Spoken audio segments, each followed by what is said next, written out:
Go.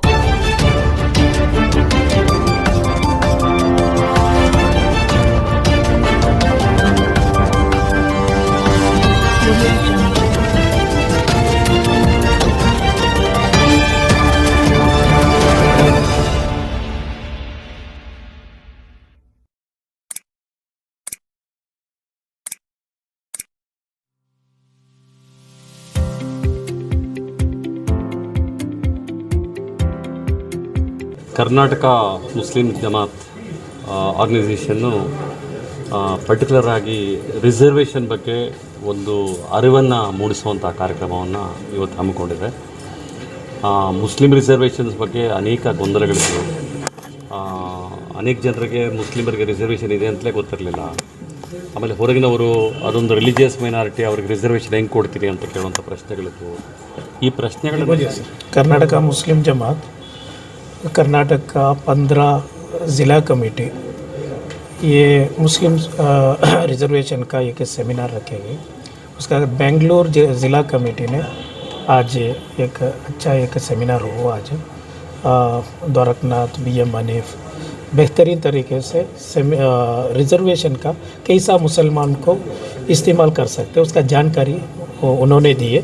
इंशाअल्लाह आइंदा दिनों में इसका कैसा डेवलप कर सकते वो सब हमारा मुस्लिम जमात बैठ के बात करके हमें अभी दूसरा ऑर्गेनाइजेशन को सब उनको भी कॉन्फिडेंस में लेके इंशाल्लाह आगे जाएंगे. तो अवामी बेदारी के लिए, पब्लिक अवेयरनेस के लिए क्या प्रोग्राम किए हैं इस सिलसिले में? कर्नाटका मुस्लिम जमात ये तो अवामी बेदारी है. कर्नाटका मुसलमान 90 लाख मुसलमान है. पूरे का एक सवाल ये था, पूरे लिंगायत कम्युनिटी, कुर्बा कम्युनिटी, पंचमा साली पूरे रिजर्वेशन पूछ रहे, हमारा मुसलमानों का आवाज़ क्यों नहीं आ रहे, सामने नहीं आ रहे. इसलिए कर्नाटका मुस्लिम जमात ये हमारा एक्सपर्ट्स को बैठ के बात कर रहे हैं. 1 महीने से बात कर रहे हैं. इसमें रिटायर्ड IAS ऑफिसर से और जज से और सीनियर हमारा कम्युनिटी का वकील लोग हैं, उल्मा लोग हैं, पूरे मिलके एक ही दम हमें सेमिनार करके आवाज़ करके फ़ायदा नहीं है. कानून का तहत क्या कर सकते? अभी तो एक मुसलमान को एक रिजर्वेशन नहीं दे सकते. एक ये कैस्ट को एक रिलीजियस ये नहीं है, क्या रिजर्वेशन नहीं है, फिर कैसा कर सकते? हमारे अभी 2B में 4% है, वो भी सही इस्तेमाल नहीं हो रहे, हमने नहीं मिल रहे. इसलिए 4% को अभी भी उसमें काटना करके कुछ लोग पॉलिटिशियन बता रहे हैं, उसमें भी कम करना, दूसरे कम्युनिटी को देना ये करके. इसलिए हमारा ये मुतालबा ये है 2B में 4% को 10% कराओ. ये हमें सिद्धरामैया साहब को भी बताए थे, बाद कुमार स्वामी से भी मुतालबा किया थे, अभी येडियूरप्पा साहब से भी यही मुतालबा है हमारा. 4% इंದ 10% ಏರಿಸಿ. हमना वो रिजर्वेशन का ज़रूरत है. हमें एजुकेशन मैदान में बहुत पीछे है. हमारा 6% है हमारा हायर एजुकेशन में, और 50% हमारा मुसलमानों अनपढ़ लोग हैं. प्राइमरी एजुकेशन भी नहीं है. और आप ये इसको ग्रेजुएट को ये करें तो 3% सिर्फ मुसलमान हिंदुस्तान में. मैं कैसा अगर हमना रिजर्वेशन है मिले तो 2B में एक 10% मिले तो हमने भी आगे बढ़ाने, हमारा मुसलमान बच्चे को भी आगे बढ़ा सकते हैं. तो इसमें दूसरी जमातों का भी किसी को मिलाना या तमाम कर्नाटका मुस्लिम जमात किसी जमात का ये नहीं है, पूरे उलमा को मिला के, हमारा पूरे लीडर्स को मिला के एक मुसलमानों को इत्तेफाक करके, और मुसलमानों में जो होना है, जो बेदारी करना है, सियासी शोर और तालीमी बेदारी, ये सब हमारा उलमा लोग और उमरा, ये उलमा उमरा दोनों भी मिलके करना ही है. हमारा कम्युनिटी का बहुत बड़ा प्रॉब्लम वही है, उलमा एक जगह पे, उमरा अमायदे दिन दूसरा जगह पे.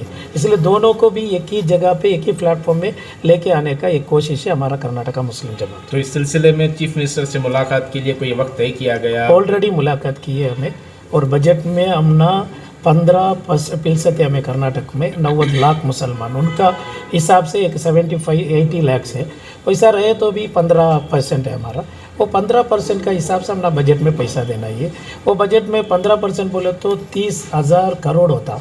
अभी तो दे रहे सिर्फ 2000 करोड़ है, वो भी सिद्धरामैया का गवर्नमेंट से थोड़ा ज़्यादा हुआ। येडियुरप्पा साहब को भी हमें मुतालबा किए, वो 50% अगर हमारा बजट में मिल गए, ये रिजर्वेशन का ज़रूरत नहीं पड़ते, हमारा कम्युनिटी को हमें डेवलप कर सकते हैं। बजट में अगर कटौती होती है तो मुस्लिम जमात की तरफ से क्या रिएक्शन रहेगा? क्या इस सिलसिले में सड़कों पर उतर कर एहतजाज वगैरह अपनाया जाएगा? नहीं, ये सड़कों से उतर के, हम ये सड़कों में उतरने वाले नहीं है, हमें डीसी ऑफिस में बैठने वाले हैं, डीसी बन के हमें बैठना है और एसपी बन के हमें बैठना है। वैसा बेदारी हमारा कम्युनिटी को देना है। हमें कब तक हमें सड़क में बैठेंगे? 70 साल से हमें सड़क में बैठ रहे, अभी भी सड़क में बैठने का है क्या? हमारे कम्युनिटी क्या होना है कि डीसी होना चाहिए, आईएएस ऑफिसर्स होना, आईपीएस ऑफिसर्स होना, केएस ऑफिसर्स होना, इसका बेदारी हमें कर रहे हैं। अभी तो 32 आईएएस ऑफिसर्स को कर्नाटका मुस्लिम जमात अडॉप्ट कर को है। इंशाल्लाह 2 साल का अंदर वो भी आईएएस ऑफिसर्स इंशाल्लाह हमारा कम्युनिटी में आ जाएगा। सर, एक बड़ा मसला अभी हुआ है मुस्लिम कम्युनिटी को ख़ास कर, ये KMDC में जो है जो स्कीम्स थे प्रोफेशनल कोर्सेज़ के लिए, इंजीनियरिंग MBBS वगैरह के लिए, ये बंद कर दिए गए हैं। तो जिनका फर्स्ट ईयर हुआ है, सेकेंड ईयर हुआ है या फिर कुछ सेमेस्टर्स हुए हैं, ये लोग बीच में अटक गए हैं। दे आर अनेबल टू पे the fees and without fees the colleges will not let them continue the courses. तो ऐसे में जो है बहुत सारे ड्रॉप आउट्स होने के चांसेस हैं। ये तो ऐसे में जो है आप क्या मुतालबा करेंगे, क्योंकि आप एक रियासती सतह की एक बड़ी जमात हैं, असर और रसूख रखते हैं। ये हमारा खुद स्कूल और कॉलेज है, 6000 बच्चे पूरा कर्नाटक में हमारा अम्ब्रेला में पढ़ रहे हैं, पूरे गरीब बच्चे हैं और ये स्लम के जीने वाले बच्चे। 6th स्टैंडर्ड से हमें BCom तक, BA तक हमें डिग्री भी दे रहे। उसके साथ साथ पुलिस डिपार्टमेंट में भी एक 15 तक हमारा पुलिस ऑलरेडी हो गए हमारा बच्चे, और KS IAS में सब पढ़ा रहे और फॉरेन को भी हमें भेज रहे हायर एजुकेशन के लिए। ये सब एक KMDC में कुछ मदद मिल रहे थे पहला, क्या ये स्कॉलरशिप का, और उसके साथ साथ फॉरेन एजुकेशन के लिए।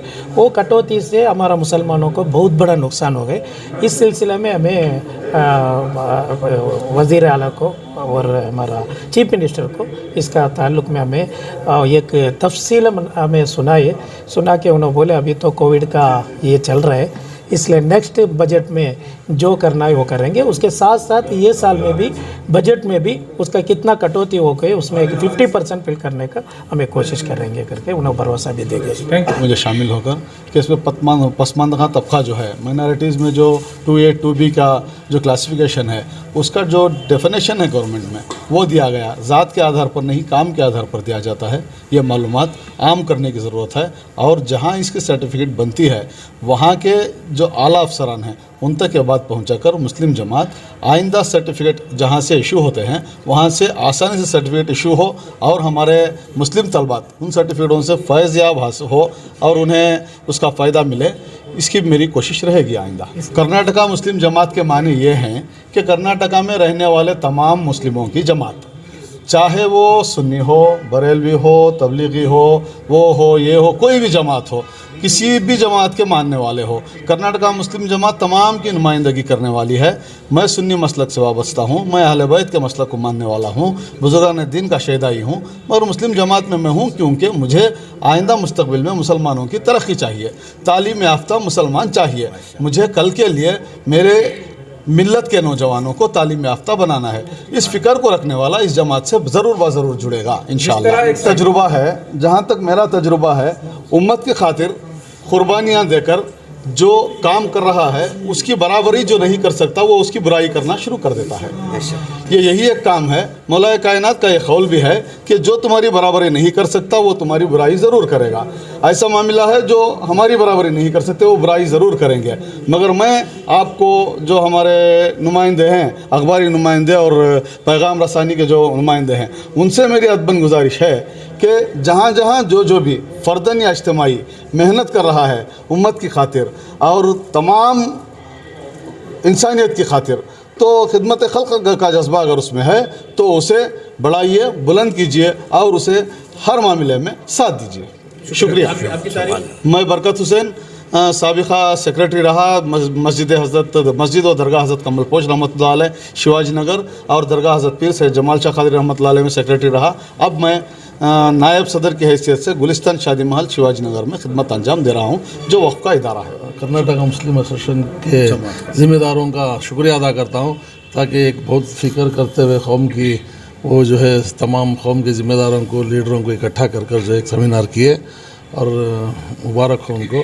और मैं ये चाहता हूँ हमारे खुसूसन जो भी मतलब तंजीम हैं, जो भी हमारे कौम के बड़े बड़े ज़िम्मेदार हैं, ये सब मिलकर गौर व फिक्र कर जो है इनका साथ देकर सब मिलकर जो है इसके लिए आगे बढ़े, तो हमारे क्या भी जो काम रुक रहे हुकूमत की तरफ से वो सब होती, सब अपने आप में जो है सब मैं तो जब फ़र्क़ेबाजी कर ले कुछ दूरियाँ जो कर रही हैं, उसमें जो है इंडिया लोगों भी जो है हुकूमत से भी वो फ़ायदा उठा रही। नहीं, यहाँ पर एक ख़ास बात यहाँ डिस्कशन में जी प्रोग्राम के फौरी बाद या प्रोग्राम के दौरान कुछ मुस्लिम सियासतदान हैं जो मिनिस्टर्स भी रह चुके हैं, मुस्लिम जी या नाम नेहाद मुस्लिम जी, ये जब मिनिस्टर रहे इन्होंने मुसलमानों के लिए या माइनॉरिटीज़ के लिए कुछ भी नहीं किया सिवाय वादों के। आप उनके बारे में क्या कहना चाहेंगे?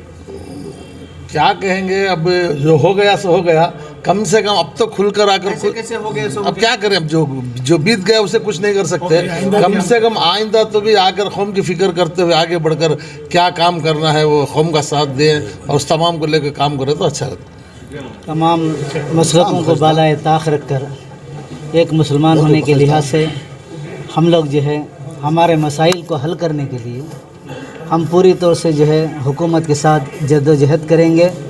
हमें उम्मीद जद्दोजहद करेंगे मतलब वज़ीर तो किसी के खिलाफ होती है नहीं, मतलब ये हम अपना पैगाम उन तक पहुंचाएंगे, हमारे मसाइल का हमारे जो मसाइल हैं उन तक हम पहुंचाएंगे, और उम्मीद है कि जो है इंशाअल्लाह ताला जो है हमारे मुतालिबात को जो है वो तस्लीम करेंगे। ये तो आपकी ये कोशिश हुई कि मसाइल को एडमिनिस्ट्रेशन तक पहुंचाना।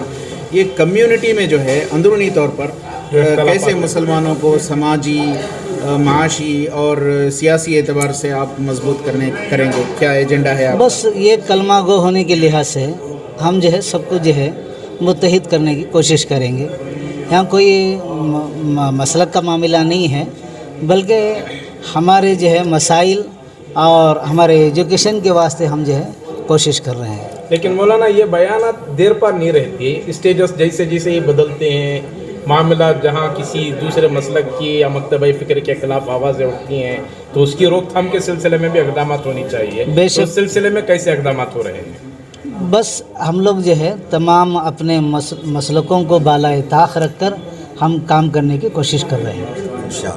अपना मसलक नहीं छोड़ेंगे, दूसरा मसलक नहीं छोड़ेंगे। नाम मौलाना आपका? मेरा नाम अजमल अहमद खुशहाली।